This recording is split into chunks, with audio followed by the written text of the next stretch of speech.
일반적으로 세계 4대 문명은 메소포타미아, 이집트, 인도, 중국의 네 갈래로 구분되지만 아메리카 대륙에도 그 못지않은 찬란한 문명이 있었습니다. 바로 과테말라와 멕시코, 안데스 산맥에 걸친 마야, 아즈텍, 잉카 문명인데요. 그 중에서도 가장 오랜 기간에 걸쳐 번영을 누렸던 문명은 중미 일대에서 일어난 마야 문명이었습니다. 온두라스에서 과테말라를 지나 멕시코 남부에 이르는 이 지역은 대륙 전체로 보면 미미하지만 위로는 아즈텍, 아래로는 잉카 문명에 두루 영향을 끼칠 정도로 그 힘이 막강했죠. 여기서 힘이란 무력이 아닌 문명의 힘을 말하는데요.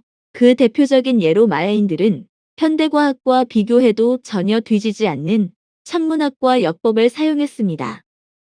그들은 1년을 365일, 달의 공전주기를 29.5일로 측정하였고 숫자의 빈자리를 표기하기 위해 영의 개념을 고안했는데요. 그 모양이 현대의 영과는 다르지만 개념상 빈자리를 채우는 것은 동일하기에 어찌 보면 인도인보다 먼저 영의 개념을 터득했다고 볼 수 있죠. 또한 마야 문명은 2012년 12월 21일에 끝나는 달력으로도 유명한데요. 이 때문에 한때 지구 종말론이 나오기도 했지만 이후 7천년 이상의 미래까지 기록된 달력이 발견되면서 이 날짜는 우주 변화의 한 주기를 나타낸 것이란 해석이 제기되고 있습니다. 하지만 뭐니 해도 마야 문명의 백미는 바로 독자적인 언어를 사용함으로써 기록을 남겼다는 점인데요. 언뜻 보면 인간 도장의 문양 같기도 한데 자세히 보면 여러 개의 그림이 한데 어우러진 형태로 마치 한글에서 초성, 중성, 종성이 합쳐져 하나의 글자를 이룬 것과 같은 모습이죠. 이토록 화려한 마야 문자가 역사적으로 갖는 가장 중요한 의미가 바로 당시의 생활상을 모두 기록해 놓았다는 점인데요. 이를 통해 알게 된 놀라운 사실 중 하나가 신정일치제의 극단적 형태인 인신공양입니다. 인신공양이란 제사를 지낼 때 제물 대신 사람을 바치는 행위를 말하며 성경에서는 아브라함이 아들을 제물로 바쳤단 얘기가 있을 정도로 인류의 보편적인 역사가 되어왔죠. 그러니 비단 마야인들에게만 나타난 현상은 아닌데요. 문제는 잔혹함에서 타의 추종을 불허했다는 점이었죠. 사제는 네 사람의 도움을 얻어 인신제물을 바치는 의식에 참여했다. 각각의 사람들이 희생자의 팔과 다리를 잡고 한 사람은 가슴을 갈랐다. 마야인들의 인신공양은 주로 종교적인 의식에서 비롯되었는데요. 그들은 인간의 피를 가장 중요한 제물로 여겼고 그 중에서도 신분이 높은 사람의 피를 신들이 선호한다고 생각했죠.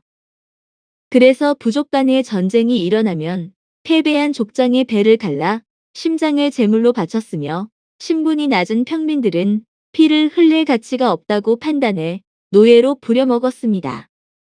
이토록 잔혹하고 은밀한 풍습 때문인지 마야 문명은 탁 트인 대지가 아닌 거대한 밀림 속에 국가를 건설했으며 중앙 광장에는 항상 인신공양이 행해지는 신전을 두었는데요. 그 형태가 이집트의 피라미드와 유사하며 둘 다 죽은 자를 위한 공간이라는 묘한 공통점이 있죠. 그리고 피라미드 신전 옆에는 볼 경기장이 있었는데요. 놀랍게도 여기가 인신공양이 두 번째로 많이 행해진 장소였습니다. 당시 볼 경기는 귀족들만의 특권이었고 종교 의식만큼이나 신성시했기에 시합의 승패에 따라 인신공양을 하는 풍습이 있었죠. 여기서 아이러니한 건 진 팀이 아니라 이긴 팀이 인신공양의 대상이었다는 점인데요. 이래도 죽고 저래도 죽어야 했던 마야 시대, 인신공양은 그만큼 보편적인 문화로 자리 잡았고 이는 훗날 아즈텍 문명과 잉카 문명에도 상당한 영향을 끼치게 됩니다. 또한 마야 문명 사회는 왕족과 평민이라는 극단적인 계급 구조를 이루었는데요. 왕족이나 귀족이 사는 곳은 신전과 같은 형태로 높은 지대에 견고하게 지어진 반면 평민은 도시 주변에 지대가 낮은 곳에서 썩기 쉬운 나무나 짚으로 집을 짓고 살았기에 세월의 풍파에 휩쓸려 지금은 그 흔적을 거의 찾아볼 수 없게 되었죠. 소수의 지배계층을 위해 묵묵히 노동을 하고 세금을 갖다 바치면서도 정작 신성한 의식에선 인신공양조차 거부당했던 평민들. 마야 문명이 몰락한 데는 식량 고갈과 밀림으로 둘러싸인 고립된 환경, 그리고 스페인 정복자들이 옮긴 천연두 등 여러 원인이 제기되고 있지만 국민의 절대 다수를 차지했던 평민을 극단적으로 천대했던 내부 사회의 구조적 모순 또한 그 원인이 아니었을까요? 이런 여러 가지 요인들이 시기적절하게 맞물리면서 하늘의 심판을 받은 게 아니었을까요? 결국 그들이 기록해놓은 달력의 날짜까지 살지 못하고 멸망했으니 말이죠. 이상 마야 문명에 대해 알아보았습니다.